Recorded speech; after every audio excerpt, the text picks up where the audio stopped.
शिया चांद कमेटी के अध्यक्ष मौलाना सैफ अब्बास साहब हमारे साथ बातचीत के लिए मौजूद हैं। आज वक्फ अमेंडमेंट बिल पेश हुआ है और उसको पास करने की तैयारी चल रही है, उस पर बात करते हैं। सर, बड़ा विरोध किया, उलमा इकराम ने किया, मुस्लिम पर्सनल लॉ बोर्ड ने किया, सब ने एक साथ विरोध किया, सारे मुसलमान तंजीमों ने विरोध किया, बावजूद इसके ये बिल आ रहा है।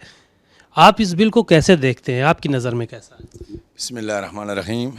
सबसे पहले तो मैं आपके चैनल के माध्यम से जितने भी लोकसभा सांसद हैं जो अपने को सेकुलर कहते हैं और सेकुलर पार्टी से वाबस्ता हैं, चाहे वो बिहार के मुख्यमंत्री नीतीश कुमार जी हों या आंध्र के मुख्यमंत्री चंद्रबाबू नायडू जी हों या चिराग पासवान या जितिन चौधरी, इन सब से ये कहना चाहता हूँ कि ये चूँकि सेकुलरिज्म के ख़िलाफ़ है, लिहाजा अगर आप मुसलमानों की बात करते हैं तो इसके सपोर्ट में वोट ना दें। नंबर एक बात ये। नंबर दो बात ये, देखिए ये जो बिल है इसमें बहुत सी चीज़ें ऐसी हैं जो ओपन ख़राबियाँ हैं, जिसमें एक बात तो ये है कि वक्फ़ को समझने की ज़रूरत है। वक्फ़ प्रॉपर्टी किस लिए जाती थी? ताकि उसको कोई बेचे नहीं। ये जो वक्फ़ आप देख रहे हैं जिसके लिए सरकारें कह रही हैं और चैनल के माध्यम से पता चल रहा है कि 9 लाख एकड़ ज़मीन है, ये कहाँ से आई है? पहले इसको आप सोर्स को जानें। ये वो ज़मीन है जो लोगों ने अपनी ज़ाती ज़मीन वक्फ़ कर दी है, अल्लाह के नाम वक्फ़ कर दी है, गरीब जनता कब्रिस्तान मस्जिद के नाम कर दी है, गरीबों और बेवाओं और यतीमों के नाम कर दी है। इन लोगों ने क्यों वक्फ़ की है? चूँकि ये लोग ये चाहते थे कि हमारी संपत्ति हमारे बच्चे बेचे नहीं, बल्कि ये वक्फ रहे, इससे जो प्रॉफिट हो उससे यतीमों का और बेवाओं का और जो धार्मिक स्थल है उनकी फलाह बहबूद में सर्व किया जाए। आज जो आप 44 संशोधन लेके आ रहे हैं वक्फ बिल 2024 में, इसमें ये क्लास आपने रख दिया बेचने का, जो खुद ही उसके ख़िलाफ़ जा रहा है। जो वक्फ़ है उसके ख़िलाफ़ जा रहा है। जब वक्फ़ अभी तक वक्फ़ एक्ट 1995 में ये क्लियर है, न वक्फ़ की संपत्ति बेची जा सकती न ख़रीदी जा सकती है। अगर वक्फ़ की संपत्ति कोई बेचता है तो वो भी दोषी, कोई ख़रीदता है वो भी दोषी। तो ये सारी चीज़ें हैं। और फिर जो ये बात कही जा रही है चैनलों पे आकर नेताओं की तरफ से कि मौलाना लोग बहका रहे हैं, तो हम सीधा एक सवाल करते हैं उन नेताओं से। हम संविधान की बात कर रहे हैं।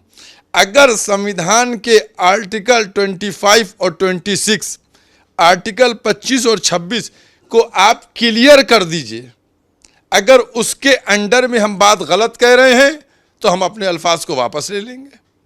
उसमें हमको संविधान ने दिया है कि जो हमारा अधिकार है हम अपने धर्म के हिसाब से काम कर सकें। तो इसमें बहुत सी चीज़ें ऐसी हैं जो संविधान के ख़िलाफ़ हैं, जो मुसलमानों के हित के ख़िलाफ़ हैं, और मैं समझता हूँ इसलिए इस बिल का विरोध हो रहा है और होता रहेगा। सर, एक सवाल ये था कि अभी जब जेपीसी की बैठक हुई थी लखनऊ के अंदर, तो वहाँ पे सरकार से रिपोर्ट मांगी गई थी। सरकार के रिकॉर्ड में 70% ज़मीनें तो आप लोगों की हैं ही नहीं। 70% ज़मीनें जो वक्फ़ की हैं वो सरकारी ज़मीनें हैं। सरकारी ज़मीनों को वक्फ़ बताया जा रहा है, ऐसा सरकार का मानना है। जो रिपोर्ट गई है वो ये गई है। देखिए, ऐसा है, जेपीसी के चेयरमैन जनाब जगदम्बिका पाल साहब मेरे पास भी तशरीफ़ लाए थे। मैंने उनको आपत्तियां दी थी और आज लोकसभा के माध्यम से ये बात हमारे सामने आई है कि तकरीबन 1 करोड़ आपत्तियां, चाहे वो सोशल मीडिया के ज़रिए से गई हों या हार्ड कापी या मिल के या संस्थाओं की तरफ से आपत्तियां दी गई हैं। ये ख़ुद हमारे किरण रिजिजू साहब ने पार्लियामेंट में आज कहा है कि 99 लाख और पता नहीं कितने हज़ार ये सब आई हैं। तो मैं ये कहना चाहता हूँ कि इतने जो एतराज़ आए थे, आपने जब दरवाज़ा खोला था एतराज़ करने वालों के लिए, तो उन एतराज़ को लिया क्यों नहीं आपने, या आपने सिर्फ तमाशा बनाया था? ये जो आप कह रहे हैं इतना लॉन्ग डिस्कशन और इतनी बड़ी मैंने जेपीसी बनाई, तो इसमें नतीजा क्या हुआ? आपने 44 संशोधनों में कितनों में तब्दीली की? आपने जो संस्थाओं ने आपसे बात की, जो धार्मिक नेताओं ने, जो धार्मिक उलमाओं ने आपसे बात की, आपने उसमें क्या किया? नंबर 1 बात। नंबर 2 बात, जो आप कह रहे हैं कि ये सरकारी संपत्तियां हैं, सरकारी संपत्तियां कैसे हैं? अभिलेख क्या कह रहे हैं? आप कभी 1862 का नक्शा निकाल के देखिए ना, 1862 का नक्शा आप निकालिए, आपके पास है, उसमें देख लीजिए कि कौन चीज़ दर्शाई गई है, कब्रिस्तान, कौन चीज़ मस्जिद है, कौन चीज़ इमाम बाड़ा है। एक प्रॉब्लम हुई है, देश के साथ देशभक्ति की सज़ा सरकार दे रही है। वो कैसे दे रही है? ऐसा हुआ था कि जब 1887 में अंग्रेज़ गए तो इन्होंने, जिन लोगों ने अंग्रेज़ों के ख़िलाफ़ काम किया, उन्होंने उन लोगों की संपत्ति को नुज़ूल में डाल दिया था। जिन लोगों ने अंग्रेज़ों से अपने देश की हिमायत करके देश हित में, देश के साथ उन्होंने गद्दारी नहीं की।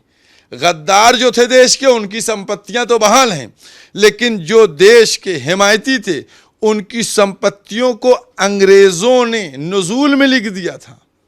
और आप कहते हैं वो सरकारी संपत्ति है।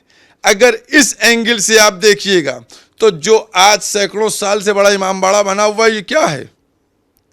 मैं समझता हूँ इंतहाई अफसोसनाक ये जेपीसी की बातें हैं, जिस तरीके से उन्होंने उल्लेख किया है।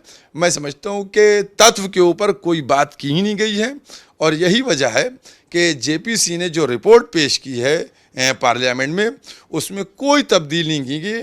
हो सकता हो कामा फुल स्टॉप चेंज कर दियो जगहों के ऊपर, इसके अलावा और कुछ नहीं किया गया। क्या करेंगे आप लोग? अभी इतना तो सब कुछ होने के बावजूद भी, आपत्ति हुई, तमाम चीज़ें हुई, तो कोई परिवर्तन नहीं दिख रहा है, तो अब आगे क्या रणनीति है, क्या करेंगे आप लोग? मैं ये समझता हूँ कि देश में हमारे सेकुलरिज्म और संविधान दोनों बहुत मजबूत हैं, और सेकुलरिज्म के हामी, मेरा जहाँ तक मानना है कि ये बिल आज पास नहीं होगा, और ये बिल जो है अभी रुकेगा यहीं पर।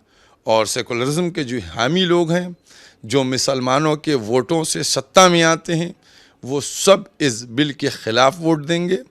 और अगर खुदा न खास्ता ये बिल पास होता है तो संविधान ने हमको अधिकार दिया है अपनी बात रखने का।